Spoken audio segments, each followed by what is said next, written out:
I knew my family didn't think highly of me, but hearing them say it inside a hospital hallway on the night my dad was rushed in, that's something I'll never forget. Because when I tried to walk toward his room, my sister blocked me and said, "Stay out. You don't get a say in anything."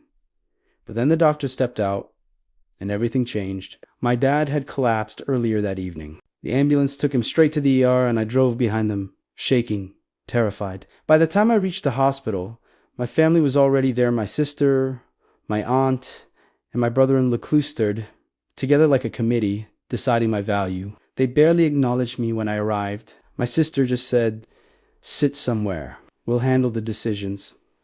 As if I wasn't even his child. When the nurse finally opened the hallway door and said we could enter one at a time, I stepped forward. But my sister immediately shoved her arm out and stopped me. "No, you don't go in first." I blinked. I just want to see him." She scoffed. "You barely visit. You barely help. You barely matter. Wait outside." My aunt crossed her arms. My brother-in-law avoided eye contact. The nurse hesitated, unsure if this was a family decision or a power play. It was both. I tried to explain. I drove him to appointments last month. My sister cut me off. "One ride doesn't make you important." I felt the air leave my lungs. She stepped closer, lowered her voice, and whispered, "This is between the family members who actually do something. You stay out." That line hit harder than she knew, harder than she cared. The hallway felt cold. My hands were shaking. The nurse subtly frowned but said nothing. When the nurse called for the next person to go inside, my sister dramatically turned to me and said loud enough for half the hallway, "You don't get a say here. Just sit down." A couple waiting nearby glanced over. Someone murmured, embarrassed for me. My chest tightened. My throat felt like it was closing. I stepped back, swallowing hard, telling myself it wasn't worth fighting. But before she could walk into the room, the door opened again, and the doctor walked out. Dr. Patel looked at all of us with calm, sharp eyes. "Who's the primary support person?" he asked. My sister instantly raised her hand. "Me? I handle everything."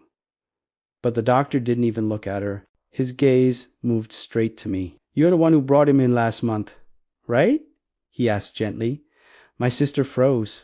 "What?" The doctor continued. "Your father listed him as his preferred contact for all medical decisions."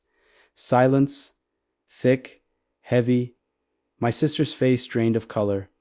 Dr. Patel pulled out a clipboard. "Your father wrote here, 'My son's name is the one I trust to speak for me. He is the only one who listens.'" My breath caught. The doctor turned to my sister. "So unless that changes, he gets priority, not you." My sister's lips trembled. "But he doesn't do anything."